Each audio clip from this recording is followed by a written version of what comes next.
Tengan ustedes muy buen día. Quien les habla es Félix Dorian Vargas Segarra. Soy de Perú, soy magíster en gestión cultural, soy bachiller en psicología, soy diplomado en musicoterapia por la Universidad UNAM de México, soy músico también. El tema de prácticas de musicoterapia analítica sobre secuelas psicóticas en el contexto de la pandemia de la COVID-19. Las imágenes como esta eran imágenes muy comunes y se vivía un ambiente de mucha tensión. Por eso es que la pandemia de la COVID-19 generó mayores casos de problemas de salud mental. Muchos casos, principalmente por el confinamiento, la crisis económica por el mismo confinamiento, la inestabilidad laboral, porque muchos trabajos se dejaron de operar, justamente, incluyendo los músicos, que ya no podían tocar directamente. El temor al contagio, no se sabía contra qué se enfrentaba, no se sabía la efectividad que iban a tener estas vacunas que se estaban elaborando en ese entonces.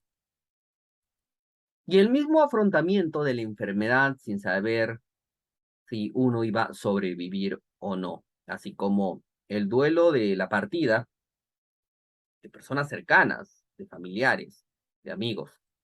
Entonces, todo esto originó trastornos mentales, principalmente los casos más comunes, miles de casos a nivel mundial de depresión y ansiedad.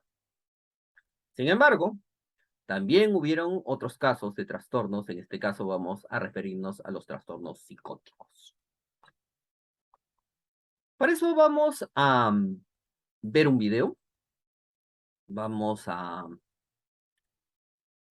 analizar después un poco acerca de este reportaje que vamos a apreciar en los próximos segundos.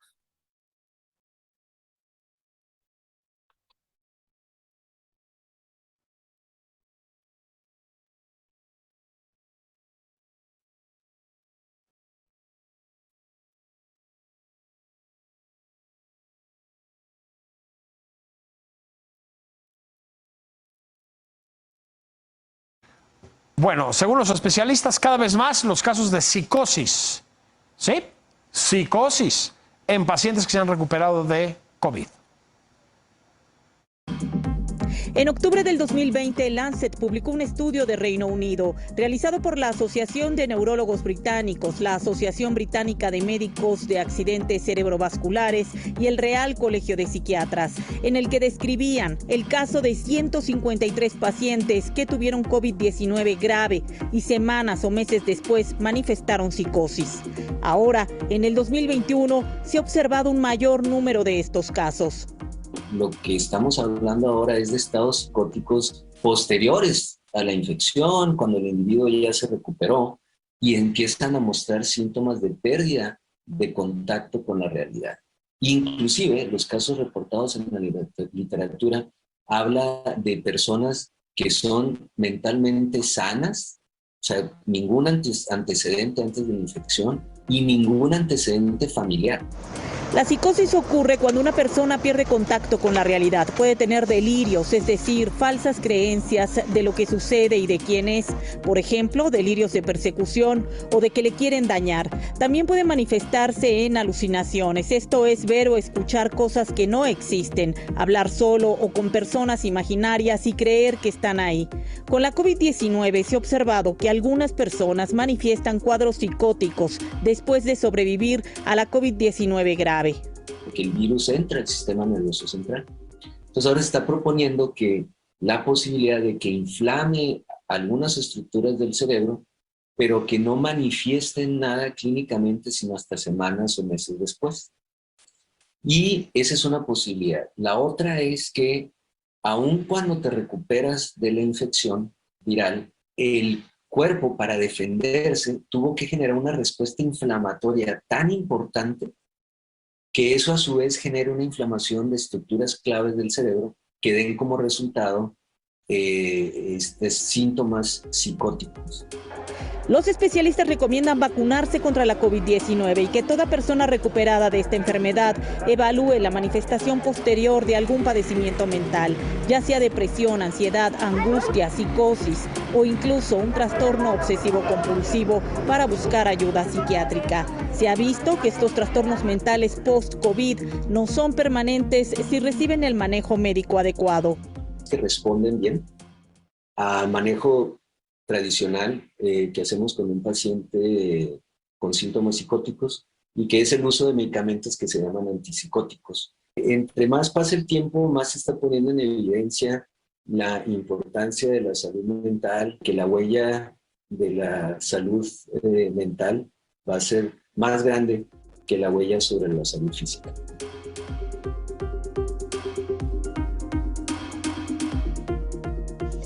Julio, para todos los pacientes que ya tuvieron COVID, es muy importante vigilar si se llega a presentar alguna secuela después de haber tenido esta enfermedad y acudir con un especialista lo más pronto posible, Julio.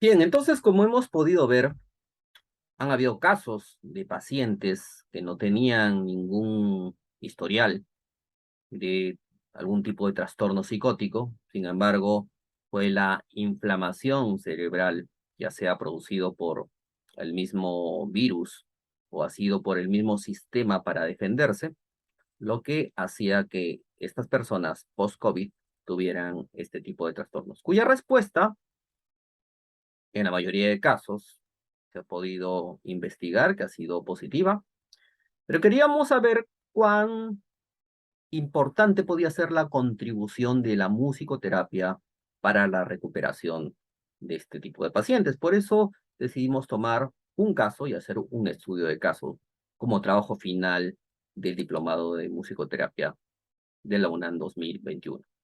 Entonces, continuando con la presentación de las diapositivas, vamos a poder ver el caso.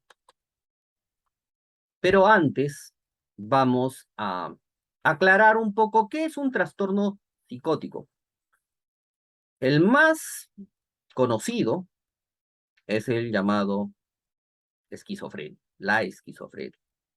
Pero hay otros trastornos más catalogados. Uno de ellos es justamente un trastorno psicótico breve.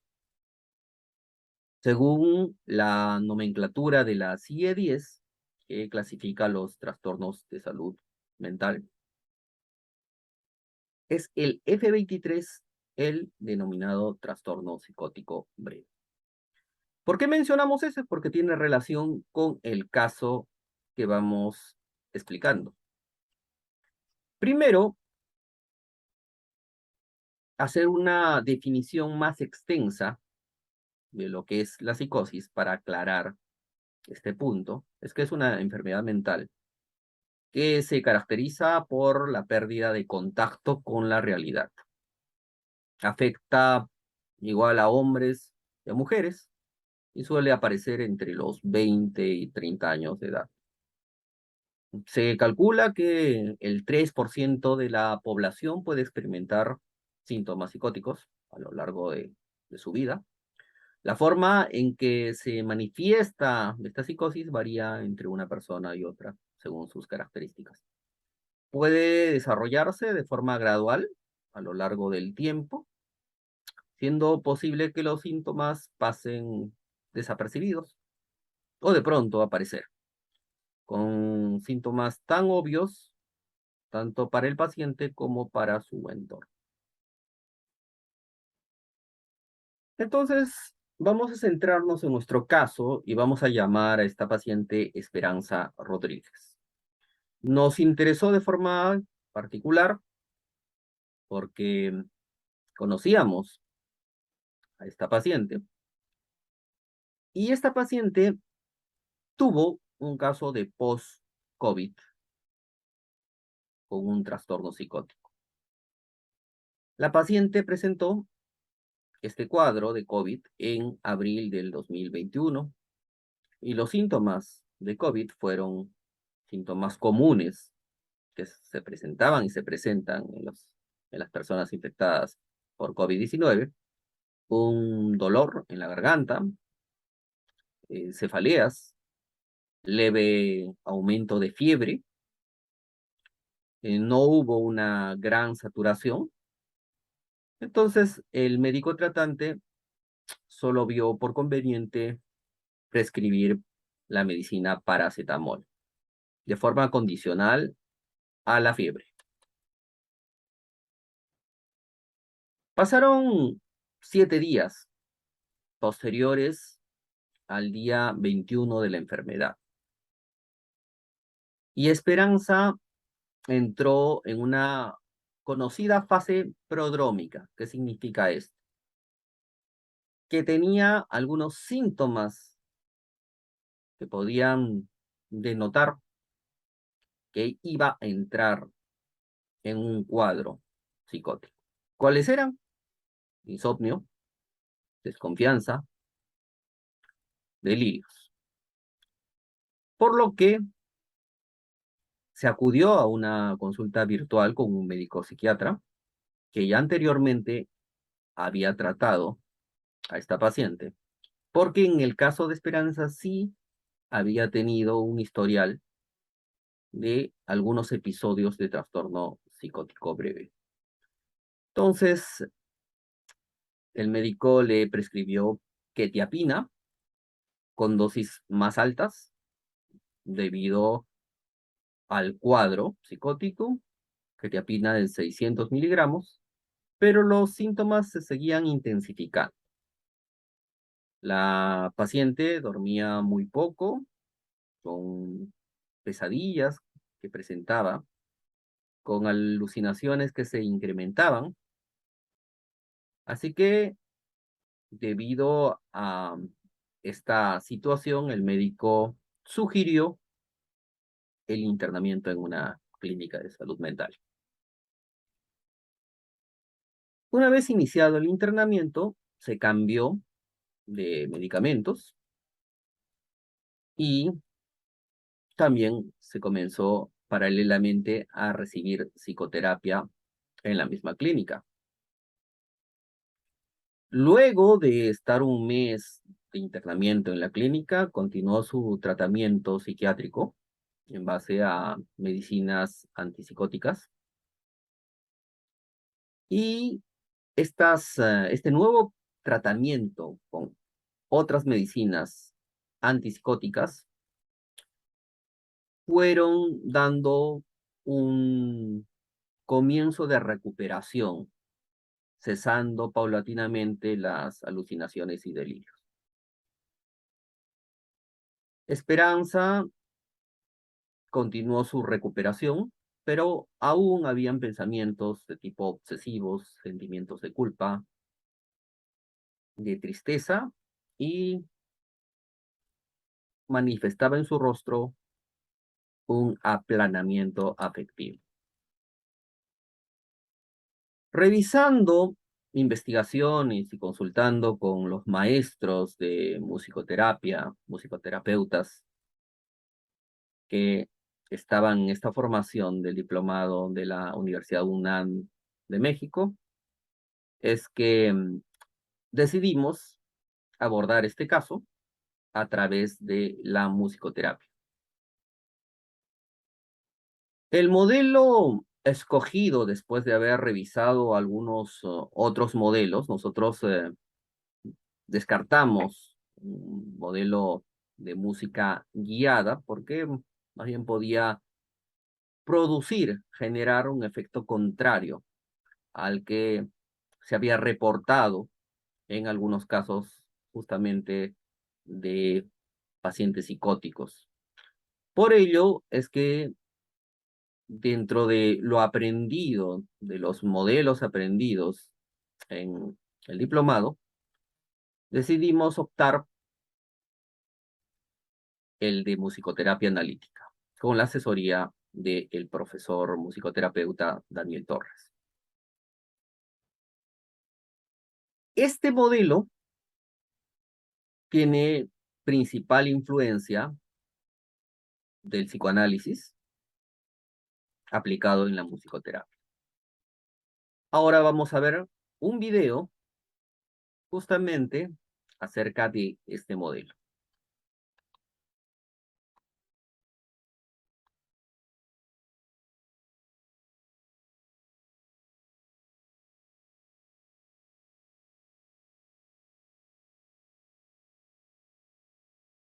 Unos segundos, por favor.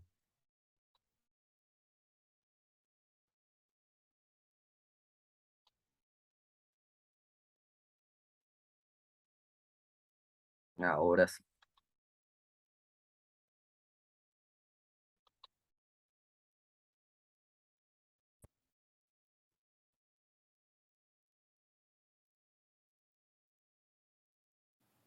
Stabilire la relazione, lavorare sul centro e sapersi separare. Questi sono i 3 stadi in cui potrebbe essere riassunto il modello di musicoterapia analitica di Mary Priestley, sorto in Gran Bretagna negli anni 70, i cui cardini principali sono l'improvvisazione sonoro-musicale, la relazione con la persona e l'uso della parola e del dialogo, in un soggetto che abbia chiaramente capacità di simbolizzazione. Questi sono gli aspetti cardine del processo di supporto e di sviluppo attraverso questo modello di musicoterapia. Questo tipo di approccio può essere applicato in sedute individuali, di coppia e di gruppo, pur tenendo in considerazione che il percorso che ne deriva, proprio per la sua struttura, è sempre personalizzato e cerca di condurre la persona ad una maggior consapevolezza dei propri stati interni, facilitando un più armonico percorso di crescita e di sviluppo, appunto. Nel setting vi è la presenza dello strumentario e del pianoforte per l'esecuzione di improvvisazioni, alle quali poi può essere attribuito un titolo, spesso viene attribuito un titolo, e alle stesse seguirà anche un raffronto verbale, unitamente all'osservazione del linguaggio non verbale espresso dalla persona, osservazione operata dal musicoterapista. Sebbene per l'applicazione di questo modello in senso stretto occorre una specifica formazione in musicoterapia analitica e in psicoterapia analitica, ho avuto la fortuna di poterlo approfondire durante i miei studi e quindi portare con me alcuni tratti salienti all'interno delle sedute che ho fatto mie nel corso del tempo. Ecco che quindi voglio spiegarvi proprio questi 3 stadi su cui si basa il modello. Il terapista infatti avvia la persona ad una esplorazione del proprio mondo interno, facendo della musica, come dico spesso, una sorta di ponte tra mondo interno e mondo esterno, e in un processo in cui la persona sia condotta pian piano ad alleggerirsi degli eventi passati che ancora magari interferiscono nel presente, aiutandola a non essere più portata a rivivere tali esperienze, ma solo ad averne una memoria più consapevole dei fatti, degli eventi che si è riusciti ad elaborare. Nella fase centrale si lavorerà attraverso il musicale ed il dialogo sul nucleo della problematica che si sta esplorando, mirando ad un riequilibrio delle funzioni delle 3 istanze, es, io e superio. Ricordiamo che questo modello riceve apporti dalle teorie freudiane di Melanie Klein. Ci sarà quindi la persona aiutata a prendere consapevolezza dal terapista dei propri vissuti emotivi per poi poterli conseguentemente saper regolare in un lavoro in cui la musica diventa mezzo per raggiungere obiettivi che non sono affatto di carattere musicale e che nulla hanno a che vedere con l'apprendimento della materia musica oppure portare la persona allo sviluppo di abilità improvvisative. L'obiettivo di questo processo è infatti il riequilibrio e l'integrazione appunto tra mondo interno e mondo esterno. E quando la persona e il terapista si arrivano a relazionare alla pari, in una relazione basata sul presente, allora la persona potrà riconoscere che il percorso è probabilmente giunto al termine perché ha raggiunto il suo scopo. E anche la separazione è un passaggio importante. Un distacco in cui la persona si troverà a lavorare autonomamente, ricordando quelle esperienze d'ausilio che ormai ha fatto proprie e che lo hanno fino a qui guidato, regolando in autonomia vissuti ed emozioni, senza dimenticare che la fase finale di un incontro tipico di questo modello di musicoterapia si basa sulla celebrazione del proprio sé. Infatti, quando mi capita di dare un senso di chiusura agli incontri con bambini e ragazzi che ho seguito anche per tanti anni, mi è capitato di recente con un ragazzo che ho seguito per più di 4 anni, ho proprio rivolto a lui una lettera in cui si celebravano tutti gli sforzi fatti, tutti i momenti condivisi, tutte le tappe e gli obiettivi raggiunti, i miglioramenti, la crescita effettuata assieme. E devo dire che questo bambino, ormai diventato ragazzo, ha gelosamente portato con sé la lettera, non l'ha voluta leggere con me e questa anche è stata una dinamica che si è presentata nell'incontro, ero pronta a discuterne assieme, ma lui ha desiderato leggerla in autonomia e tenerla con sé come ricordo di un percorso in cui per un periodo anche abbastanza lungo, grazie e tramite alla musica, ci siamo tenuti per mano. Espera, espera, no saltes.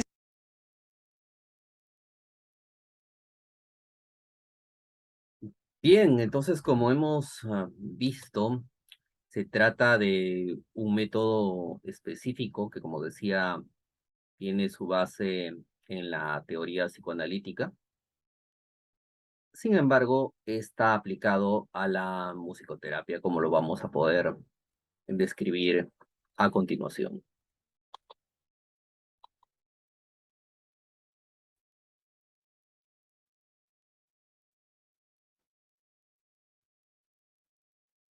¿Qué es la musicoterapia analítica? Es la que él o la musicoterapeuta adopta este modelo de intervención y deberá conocerse profundamente a través de muchos años de haber realizado su propia terapia personal para así estar formado profundamente en el campo de la psicología y poseer la habilidad de improvisar terapéuticamente a nivel musical, ya que requiere esa integración de la sensibilidad musical con la personal, tanto de el terapeuta como con el paciente.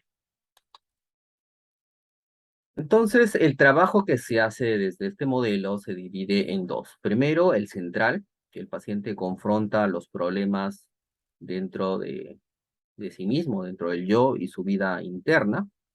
Y el periférico, el paciente confronta los problemas actuales de la vida diaria con las relaciones que se da en su exterior. ¿Cuáles son los logros que se ha visto en este tipo de modelo?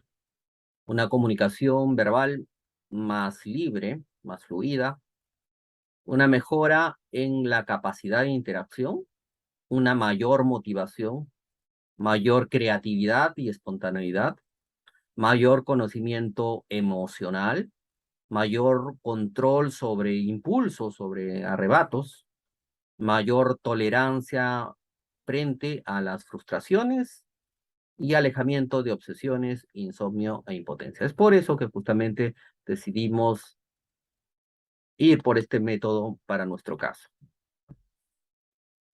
Existen algunas técnicas que se aplican con este método. Una es la imaginación guiada, que es emplear imágenes completando historias.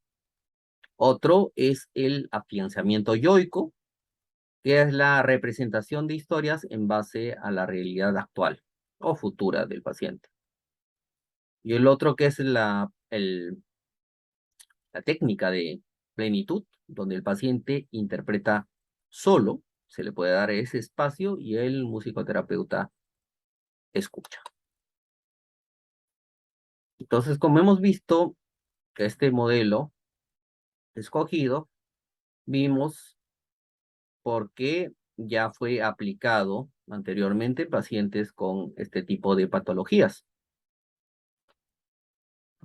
En el caso de la paciente, teníamos como meta la contribución en su tratamiento médico-psiquiátrico que estaba siguiendo y también a la vez un tratamiento psicoterapéutico. Queríamos trabajar de una manera interdisciplinar, como se trabaja en el ámbito de la salud, y nos fijamos 4 sesiones para poder hacer este estudio de caso. Entonces, para ello planteamos los objetivos de la primera sesión, que los vamos a ver en la bitácora número 1. Entonces, como lo dice Brucia en el 2010, más que preparar una sesión, es una guía que nos va a permitir vivenciar a través de la adaptación en la interacción entre el terapeuta y, en este caso, la paciente. Fueron 4 fichas que se hicieron. El terapeuta, en este caso, mi persona, la paciente llamada Esperanza Rodríguez, con un diagnóstico de psicosis post-COVID, de edad de 45 años, la metodología del tratamiento, las 4 sesiones de musicoterapia con la asesoría del licenciado musicoterapeuta Daniel Torres. La primera sesión, hubo un primer encuentro, una conversación a modo de entrevista. Se inició a través de una intervención de improvisación libre, dando rienda hacia un viaje musical por medio de dicha improvisación. Y se hizo una entrevista de cierre para saber qué se había podido explorar inicialmente. Los objetivos que se lograron en esta primera sesión fue iniciar la recuperación del yo, ya que a nivel psicótico eso es lo que implica una pérdida, un disgregamiento. Y otro objetivo que se pudo identificar, que se había logrado, era que esos pensamientos inconscientes que estaban reprimidos se iban acercando a través de la sesión. ¿Qué experiencias o actividades musicales se realizó para estimular las funciones cognitivas en el paciente, en la paciente? En este caso, fue la improvisación y el uso de instrumentos musicales, de diferentes instrumentos musicales, la guitarra, flautas, también instrumentos de percusión. Entonces, usamos una variedad de instrumentos que iban a permitir esa exploración. ¿Qué es lo que observamos por cada área? A nivel de lo que es interacción social y comunicación, la paciente interactúa usando los instrumentos musicales citados. Las funciones cognitivas estaban siendo observables. Había una atención presente durante la sesión. Como digo, estaba a la vez la paciente con un tratamiento médico-psiquiátrico. A nivel emocional, mostraba un aplanamiento, mostraba que sus emociones estaban contraídas, no manifestaba una sonrisa ni una emoción en particular. Y a nivel sensorio-motriz, hacía movimientos no tan definidos. Algunos de los movimientos de la sesión era como remando, y tocaba instrumentos, pero sin mayor intensidad. Como lo podemos ver en esta foto, el uso de estos instrumentos, este instrumento que es un palo de lluvia, en esta primera sesión, estoy yo con la guitarra. En la segunda sesión se hizo también una breve explicación. Se inició la intervención de improvisación basada en imágenes significativas. Se trabajó la técnica de imágenes significativas para comenzar el viaje. Eran imágenes significativas para la paciente, según su historia de vida. Se probó con nuevos instrumentos y se inició un juego de expresión corporal en medio de la improvisación. Es aquí que se aplica también la técnica de las terapias de artes expresivas, las técnicas de las terapias de artes expresivas, porque se considera que es importante también recurrir a otras formas de arteterapia. También se trabajó lo que es el songwriting, o algunos lo conocen como parodia musical, e improvisación durante la sesión. Al final, también una breve entrevista que se llevaba a la paciente. Los objetivos que se cumplieron fueron improvisación, en esta vez en base a algo más concreto como imágenes significativas, el uso de la voz como forma fundamental. En este caso, la paciente usaba más la voz que en la anterior sesión, el empleo de una afinación concreta, que es mi mayor, y el objetivo de ir recuperando el yo. ¿Qué experiencias o actividades hemos realizado para estimular las funciones cognitivas? El uso de otros instrumentos musicales, el juego de expresión corporal, un ejercicio de la terapia de artes expresivas, así como el songwriting mencionado. ¿Qué observamos? Interacción social. La paciente interactúa usando otros instrumentos musicales también y interactúa con el juego de la expresión corporal. Las funciones cognitivas es que se mantenía presente durante la sesión y podía crear algunas letras con la armonía de la canción Hombre Lobo en París, que es una de las canciones que ella recordaba. Emocional, disminuye ese aplanamiento afectivo que lo habíamos notado claramente en la paciente y disminuye a través de este juego dinámico. A nivel sensorio-motriz, hace movimientos nuevamente como si estuviera remando y muestra ligeramente el rostro en medio de la improvisación vocal. Digo, muestra ligeramente el rostro como estábamos indicando, ese aplanamiento iba lentamente a ir cambiando. Como vemos aquí en la sesión, el trabajo de el juego corporal que habíamos aplicado. Esto es la tercera sesión. Igual, se comienza con una breve explicación, se hace un calentamiento corporal. Al ver el resultado corporal, trabaja también más a nivel corporal con ejercicios de estiramiento corporal. En los objetivos logrados podemos detectar la presencia corporal, la improvisación libre.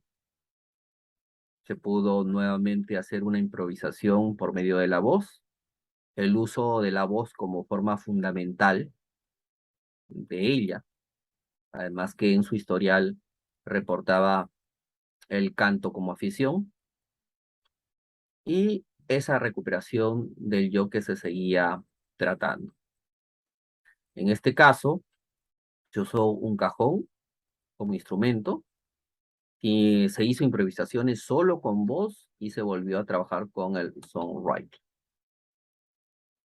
De lo novedoso en esta tercera sesión es que se cambia a otro tema musical, ya no Hombre Lobo en París, sino se trabaja con el tema musical Tu Forma de Ser, de Auténticos Decadentes, y vemos que se sigue disminuyendo el aplanamiento afectivo a través ahora de la improvisación vocal.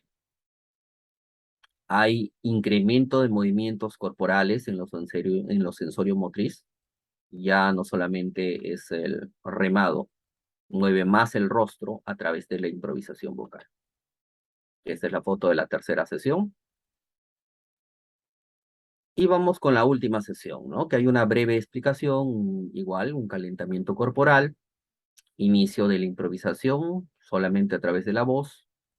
Se hace la técnica de plenitud en la que la paciente interpreta sola y solamente nos dedicamos a escucharla. Y se hace una devolución final.